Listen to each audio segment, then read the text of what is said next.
morning, friends. Stephen Benoon with Israeli News Live. It is December the 7th on 2024. Damascus is in dire straits right now as we speak there. We're getting all types of reports that are coming out, not hitting mainstream as of yet, although I am seeing some things such as we have here, or at least, let me go back first to Charles. Charles sent me this here, that Iran is reportedly evacuating personnel from Damascus. Russia is evacuating from its Golan post in Quneitra. And let me go back here. Let's see. And the UN is now evacuating staff from Damascus. This is what we saw right there on that post there. And then, of course, this one here, the past 24 hours, a private jet flying from Dubai to Damascus and then flew 3 times to Dubai, and it's back now to Damascus, indicating an evacuation of the United Arab Emirates is also taking place. It's just a steady issue that's happening. There has been one report that Homs has been recaptured after falling to the terrorists that are fighting in that country via Turkey. We know that Sergei Lavrov is also speaking out against that. Using terrorists for geopolitical purposes is unacceptable. A comment from the Foreign Ministry of Sergei Lavrov comes after several terrorist groups launched a surprise offensive in Syria. There is also a group of these terrorists headed toward Latakia as we speak now. That's where the Russian air base is. They've taken over quite a few bases inside of Syria, so I'm very surprised that this is happening as easy as it is here. Let me share with you a little bit about this from this particular news source here. The capital city of Damascus. Will it fall next? That is the question. At this point, the odds are stacked heavily against the Syrian president. The rebels have seized control of more than 200 territories. We're talking about cities, towns, villages, and military bases. The first big loss was the city of Aleppo. It is Syria's second largest city. The rebels took control of it within 24 hours. And within days, Hama followed.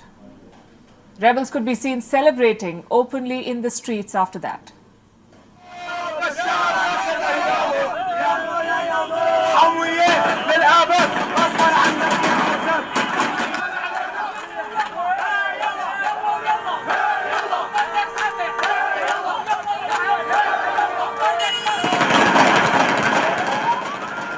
Now the rebel groups are preparing to strike the next target, the Syrian capital, the stronghold of President Bashar al-Assad. Thank God. Today the city of Hama was liberated at the hands of our heroic fighters, from al-Assad's criminal gangs who have displaced people since 13 years, and thank God. Our heroic fighters are coming to him, and with God's permission, we will not stop until Damascus. Bashar al-Assad is in serious trouble. The survival of his regime is under threat, and this is not an exaggeration.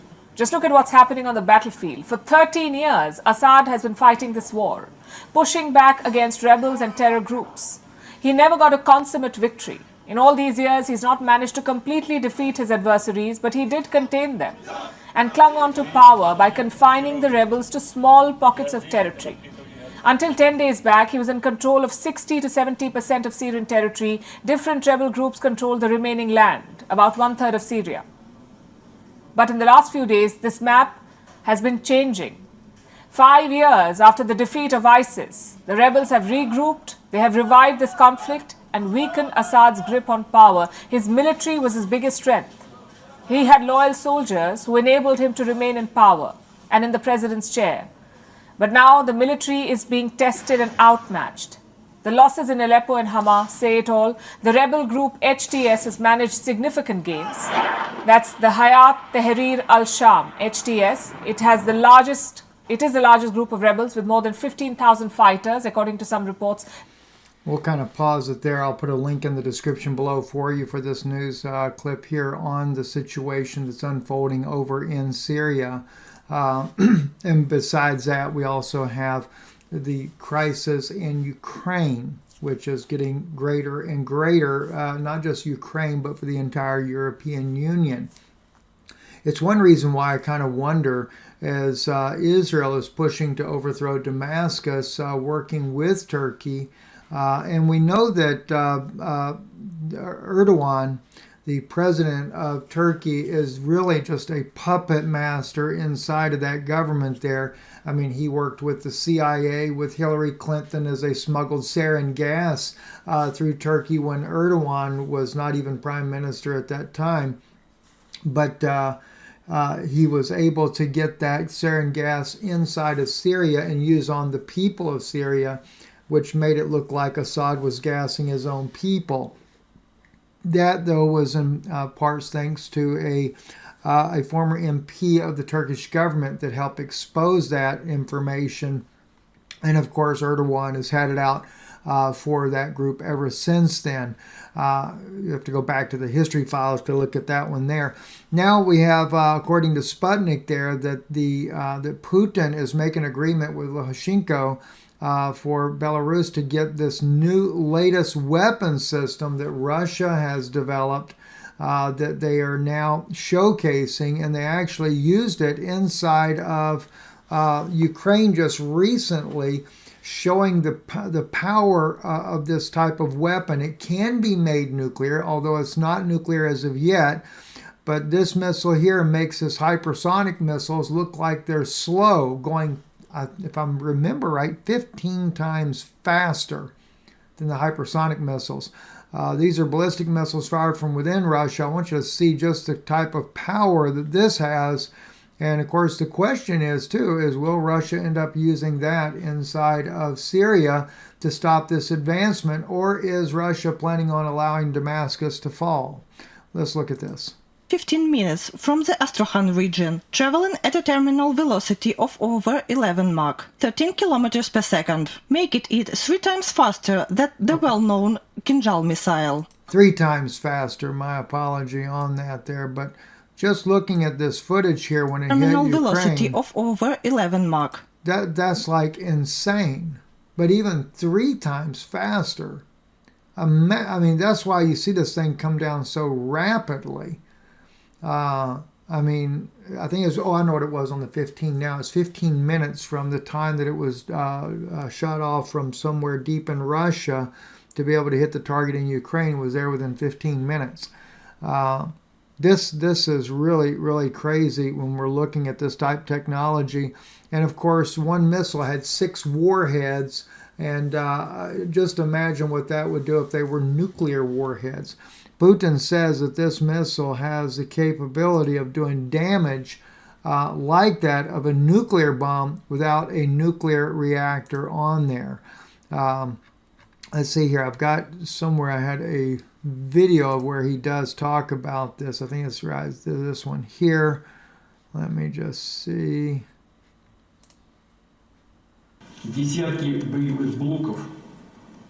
Dozens of warheads, self-guided units, attack the target at a speed of Mach 10, which is about 3 kilometers per second. The temperature of the destructive elements reaches 4,000 degrees. If memory serves me right, the temperature of the sun's surface is 5,500 to 6,000 degrees. Therefore, everything in the epicenter of the explosion disintegrates into fragments, into elementary particles, essentially turning into dust. The missile can even target highly protected objects located at great depths.